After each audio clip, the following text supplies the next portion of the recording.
I'm not saying everybody who believed that I'll become a champion, but without believing, you cannot become a champion.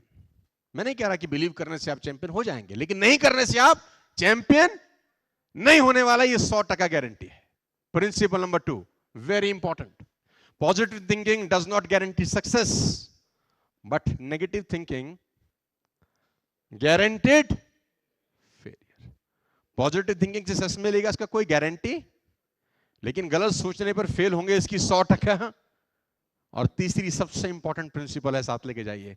Rain will fill the size of vessel you have. This is the most important principle of belief system, ladies and gentleman. Rain will fill the size of.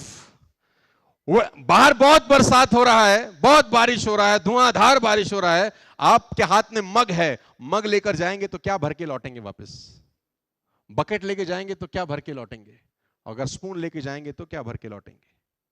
सवाल rain का नहीं है, सवाल उस पात्र का है जो आपके हाथ में है, जिसको आप भरना चाहते हैं. तो ये थॉट प्रोसेस है कि आपको चाहिए क्या इस जिंदगी में. और मेरा ये कहना है कि जिंदगी देती नहीं है, हमेशा लौटाती है. वो उसी अनुपात में रिवर्ट करती है जो आपने उसको कभी ना कभी. Rain will fill the size of vessel you have. Ladies and gentleman, बात समझ में आ रहा है तो बोलो हाँ. Are you with me? Believe system से होता क्या है? मुझसे सारे पूछते हैं कि बिलीव हो गया आपको, हमको विश्वास हो गया कि विल रूल द वर्ल्ड, हमको विश्वास हो गया बिकम एन आईएएस ऑफिसर और अ डॉक्टर और अ इंजीनियर और अ चार्टर्ड अकाउंटेंट और to build a company of 1000 crore 2000 crore rupees. मैं ऐसी कंपनी में जाता हूं जिनका टर्नओवर 20,000 करोड़ रुपीस का है, तो मैं उनको बोलता हूं थिंक कि हम 30,000 करोड़ कैसे होंगे. तुम बोलो सर पागल हो आप, 5% ग्रोथ सोचते हैं, 10% ग्रोथ सोचते हैं, ये साला 50% ग्रोथ कौन सोचता है? तो मैंने बोला हम सोचते हैं. बोला ये कैसे पॉसिबल है? मैं उस आदमी से सीखा हूं जिसका नाम है एलन मस्क. दुनिया का सबसे रईस आदमी है, राइट, एक नंबर का बदमाश है.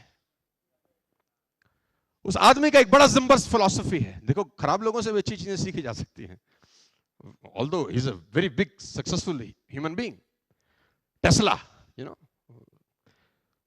तो एलन मस्क से किसी ने पूछा कि आपके सक्सेस का राज क्या है? उसने बोला मेरी सक्सेस का बड़ा सिंपल सा राज है कि मैं अपने 10 साल के गोल लिखता हूं कि मुझे अगले 10 साल में क्या करना है. हेलो, मैं अपने 10 साल के गोल लिखता हूं कि मुझे अगले 10 साल में क्या करना है, और फिर मैं सोचता हूं कि मैं इनको 1 साल में कैसा पूरा करूं. तो लोगों ने बोला आर यू मैड? उसने बोला यस आई एम मैड. क्योंकि अगर मैं 10 साल के गोल लिख रहा हूं और वही गोल दूसरा आदमी भी 10 साल के लिए लिख रहा है, वो 10 साल में ही करने का पूरा प्रयास कर रहा है और मैं 1 साल में करने का प्रयास कर रहा हूं, 100% मैं उससे कहीं आगे निकल जाऊंगा.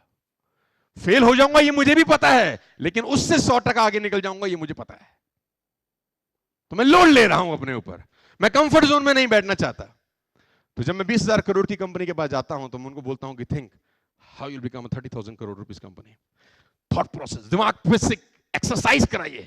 शरीर की एक्सरसाइज तो रोज करते हैं जिम जाके 2 घंटा ना, अब दिमाग से एक्सरसाइज कराइए कि आपका ग्रोथ 10x कैसे हो सकता है अगले 3 महीने के अंदर, आपका ग्रोथ 20x कैसे हो सकता है अगले 3 महीने के अंदर, अगले 1 साल. तो बोलते हैं इस नेक्स्ट टू इम्पॉसिबल. मैं बोलता हूं हम फेल हो जाएंगे, इससे बुरा कुछ नहीं होगा. हेलो, किसी एक बहुत बड़े राइटर है जिनका नाम है लेस ब्राउन, उनका एक बड़ा अच्छा कोट आपको बताता हूं. उसने कहा इस दुनिया में ज्यादातर लोग इसलिए फेल हो जाते हैं क्योंकि वो छोटा टारगेट लेके अचीव कर लेते हैं.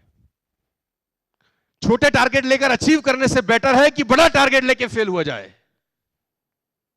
इट्स वेरी इंपॉर्टेंट कि आप बड़ा टारगेट लें और फेल हो जाएं, बनस्पत इसके कि छोटा टारगेट लेके पास हो जाएं. आपने 10,000 करोड़ की कंपनी के बारे में सोचा और 50% भी पास हो गए तो 5,000 करोड़ होता है. आपने 100 ही करोड़ के बारे में सोचा और 100% भी पास हो गए तो 100 करोड़ ही होता. Hello, it's all about, come on, hello.